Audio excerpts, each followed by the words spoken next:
Finally আমাদের চার্জারটা ready হয়ে গেছে। দেখতেই পাচ্ছেন কতগুলো ডিভাইস একসঙ্গে চার্জ করতে পারছি। এটা ইনপুট পোর্ট, এটা কথা পরে বলছি।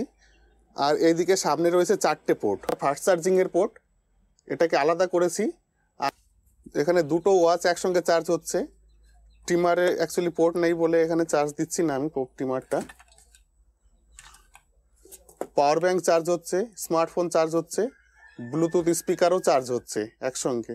যাদের বাড়িতে এরকম অনেকগুলো ডিভাইস আলাদা আলাদা চার্জারে বসাতে হয়, অনেক ডিভাইস রয়েছে, সেখানে অনেক সমস্যা হয় চার্জিংয়ে, ওই জন্য আপনারা বাড়িতে এরকম চার্জিং স্টেশন বানিয়ে নিতে পারেন, যেখানে আরও পোর্ট দেওয়া যেতে পারতো। চাইলে 5টার জায়গায় 10টাও দেওয়া যেতে পারতো, কিন্তু আমি 5টায় দিয়েছি, 5টা বা 6টা দিয়েছি আমি। 5টা নর্মাল, একটা ফাস্ট চার্জিং। আমার যেগুলো ডিভাইস আছে তা সেই রিকোয়ারমেন্ট হিসাবে আমার 6টাতে হয়ে যাবে। আপনারা চাইলে বেশিও দিতে পারেন। আর তাহলে এই স্টেশনটা একটু বড় করতে হবে, তাহলে বেশি ভালো হবে। এবার এখানে এই চার্জারের মধ্যে এখানে আমি একটা এলইডি লাইটও দিয়েছি, যাতে দেখতে ভালো লাগে। এটাকে আরো ইমপ্রুভ করা যেতে পারতো, এলইডি লাইটটা অন্য জায়গায় দেওয়া যেতে পারতো, ভালো লাগতো আরো দেখতে। আর এই সাইডে এটা চার্জিং স্টেশনে পাওয়ারের জন্য ডিসি পাওয়ার লাগবে, 5 ভোল্ট ডিসি লাগবে এখানে। তার জন্য এই যে আমি ডিসি জ্যাক দিয়ে এখানে পাওয়ার দিয়েছি। এটা খুলে নিলাম, দেখুন সব বন্ধ হয়ে গেল, চার্জিংটা বন্ধ হয়ে গেল, এলইডি লাইটটা গুলো করছে। চার্জিং স্টেশনটা পাওয়ার দেওয়ার জন্য যে পাওয়ার সাপ্লাই এটা থেকে দিয়েছি, এটা আমি নিজে বাড়িতেই বানিয়েছি। এটার ভিডিও আমার চ্যানেলে খুব শীঘ্রই চলে আসবে। আপনারা চ্যানেলটিকে সাবস্ক্রাইব করে রাখুন এরকম ইউনিক প্রজেক্টগুলো পাওয়ার জন্য।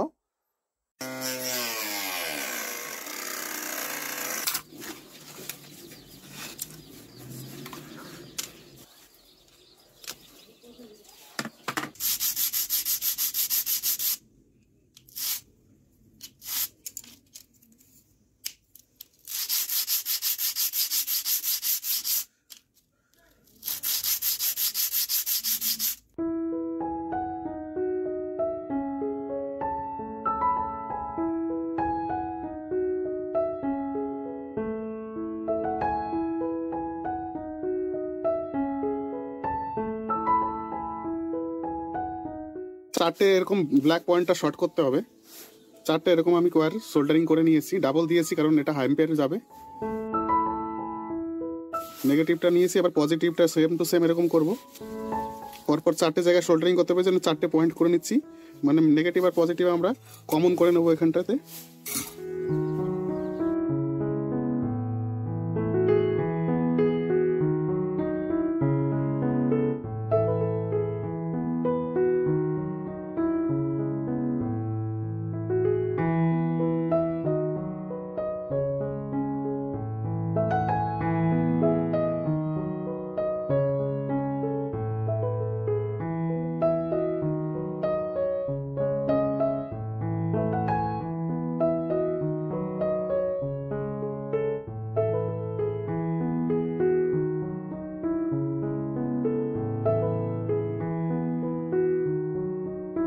এবার এটাকে সেটিং করতে হবে, ভালো করে সেটিং করে নেবো দেখি। এটা হচ্ছে ইউএসবি ফিমেল কানেক্টর। এটার এই দিকটা, এইটা নেগেটিভ, এটা পজিটিভ। গ্যাপ বেশি আছে, একটা দিকে কম আছে। যেদিকে গ্যাপ কম আছে সেটা উপরে রেখে এদিকে একটা নেগেটিভ, এদিকে একটা পজিটিভ।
পোর্ট গুলো লাগানো হয়েছে।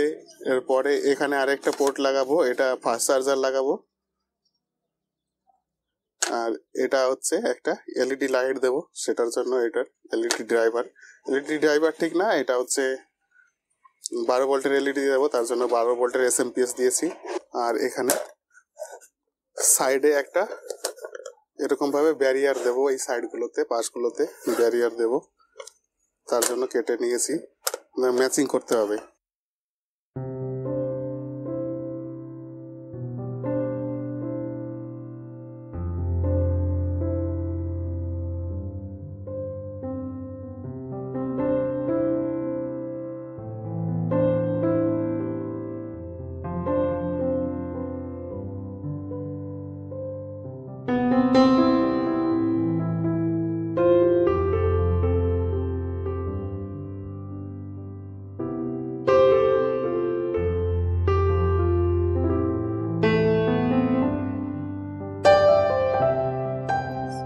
এবার হচ্ছে এই মোবাইলগুলোর মাপ নিতে হবে, চলি কতটা জায়গায় মোবাইলটা আসবে।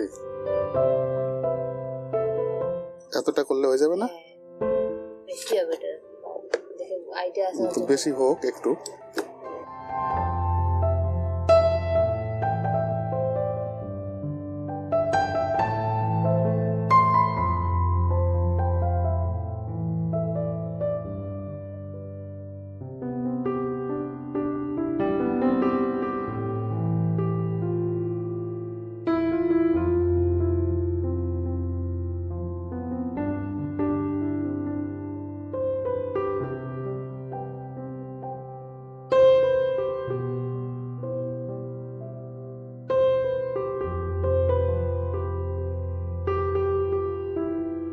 এখানে মেইন চার্জিং কানেক্টরের জন্য একটা ডিসি ফিমেল জ্যাক লাগাবো।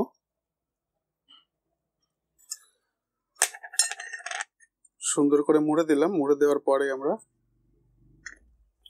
সোল্ডারিং করে দেব। এবার পিভিসি টেপ দিয়ে দেবো। তো এখানে স্যালো টেপ বা অন্য কোনো টেপ ইউজ করব না, এই যে এরকম করে দিয়েছি, খুব একটা বাইরে বের করিনি, হালকা বাইরে আছে, তাতে দেখতে সুন্দর লাগবে এটা। এখানে আমার এটা সব নর্মাল চার্জিং এর পোর্ট রয়েছে, এটা ফাস্ট চার্জিং এর পোর্ট এগুলো না, যে কারণে আমি একটা ফাস্ট চার্জিং এর অপশন রাখছি, একটা অ্যাডাপ্টার এখানে জুড়ে দেবো তার জন্য। আর এখানে আমি যে এলইডি জ্বালাবো সেটার জন্য একটা অ্যাডাপ্টার দিচ্ছি 12 ভোল্টের, 2 অ্যাম্পিয়ার 12 ভোল্ট, এটাকে আমি 8 দিয়ে জুড়ে দিচ্ছি।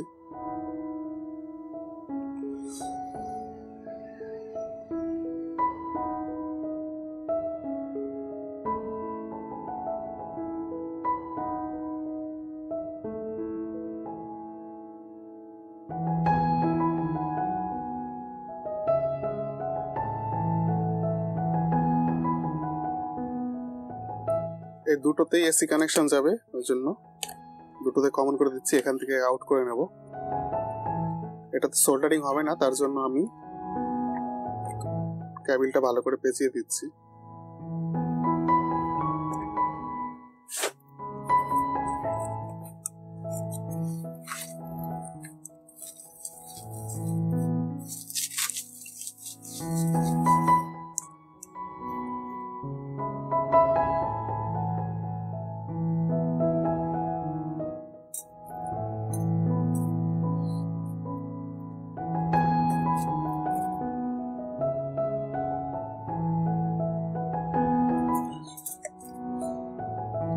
এটা 12 ভোল্ট 2 অ্যাম্পিয়ার পাওয়ার সাপ্লাই, এটা দিয়ে আমি এলইডি লাইট গুলো জ্বালাবো, তার জন্য একদিকে এসি পয়েন্ট দিয়েছি আর একদিকে ডিসি। এসি পয়েন্টটা হবে আপনার এই যে রেজিস্টরের একটা টার্মিনালে আর এই পিএফ ক্যাপাসিটরের একটা টার্মিনালে, আর ডিসি আউটপুট যেটা হবে এটা পজিটিভ, এই যে উল্টালে পরে এই যে ক্যাপাসিটরের যেটা পজিটিভ টার্মিনাল সেটা পজিটিভ, আর যেটা নেগেটিভ টার্মিনাল সেটা নেগেটিভ টার্মিনাল।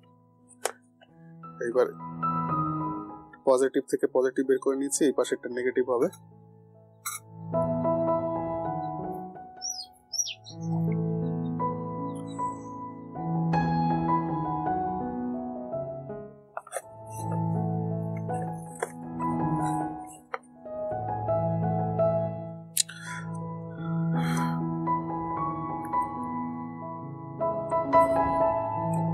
একটু বেশি করে আঠা দিয়ে দিচ্ছি। যাতে খুলে না যায়।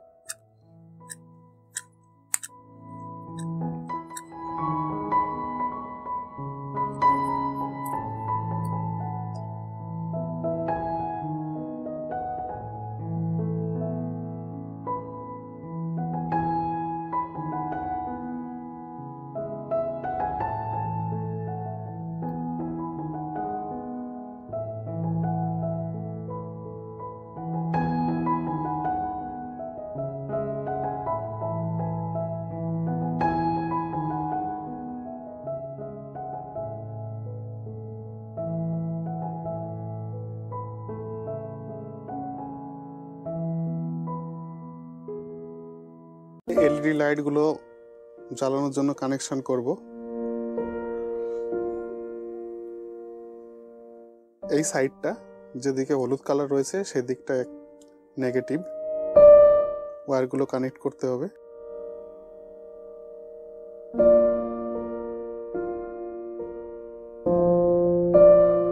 টেস্টিং চলছে এখন, ঠিক আছে কিনা দেখছি। লাইটটা তো গ্লো করছে ঠিকই। এই চার্জারটায় টোটাল 1টা 2টো 3টে 4টে 5টা আর এখানে একটা 6খানা পোর্ট রয়েছে। একদিকের গুলো নর্মাল, ফাস্ট চার্জিং না, নর্মাল চার্জিং। এটা ফাস্ট চার্জিং দিয়েছি। আর এটা একটা এসএমপিএস বোর্ড 12 ভোল্টের।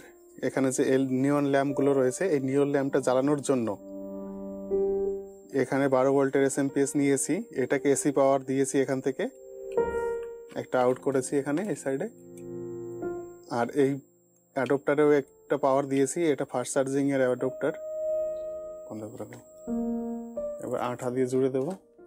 পুরোপুরি কমপ্লিট হয়ে গেছে, আঠা দিয়ে জুড়তে হবে।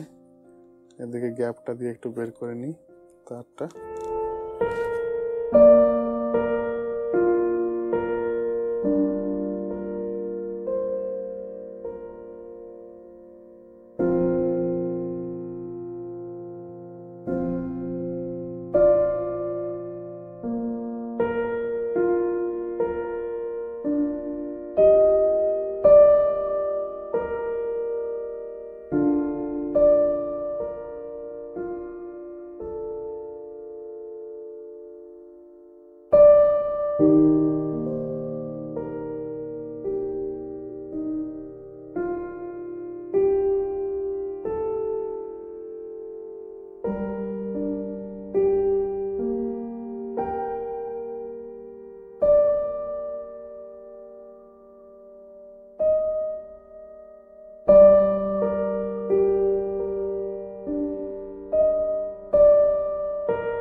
আমি এখানে পাওয়ার ইনপুট দিচ্ছি, তাহলে আমার চার্জিং স্টার্ট হয়ে গেল। আর এখানে দেখুন, এখানে অ্যাকচুয়ালি 6.4 ভোল্ট দেখাচ্ছে। অ্যাকচুয়ালি এটা এরর আছে। আমি মাল্টিমিটার দিয়ে মেজার করলে এটা 5 ভোল্টই আসবে না। আপনারা কেউ কোশ্চেন করতে পারেন, এটা তো 5 ভোল্ট সাপ্লাই দেওয়ার কথা, কিন্তু 6 ভোল্ট। অ্যাকচুয়ালি এখানে যে অ্যামমিটারটা রয়েছে, অ্যামমিটারটা ঠিক আছে, ভোল্ট মিটারটা যেটা রয়েছে সেটা একটু এরর আছে। অ্যাকচুয়ালি এটা 5 ভোল্ট কিন্তু দেখাচ্ছে 6.4 ভোল্ট। আমি মাল্টিমিটার দিয়ে আপনাদেরকে মেজার করে দেখাচ্ছি। দেখুন, সামান্য একটু কমাতে হবে। মাল্টিমিটারে 5 ভোল্ট দেখাচ্ছে। আর আমি যে মেশিনটা বানিয়েছি সেখানে যে ভোল্ট মিটার দেওয়া সেখানে যে ভোল্ট মিটার দেওয়া রয়েছে সেটা 6.2 দেখাচ্ছে। অ্যাকচুয়ালি এটা একটু এরর আছে, ওই জন্য আমি মাল্টিমিটার দিয়ে আপনাদেরকে মেজার করে দেখালাম। তাহলে এই হলো আমাদের চার্জার। আমরা যখন ইউজ করব এরকম খুলে নিয়ে ইউজ করব, আবার এখানে ইউজ করার পরে এরকম রেখে দেবো, চার্জ হতে শুরু করে দেবে। এটাও সেরকম খুলে নিয়ে ইউজ করতে শুরু করলাম, রেখে দিলাম, চার্জিং হতে শুরু করে দিল। ভিডিওটা ভালো লাগলে পরে একটা লাইক করবেন আর চ্যানেলটিকে সাবস্ক্রাইব করবেন মোটিভেশনের জন্য।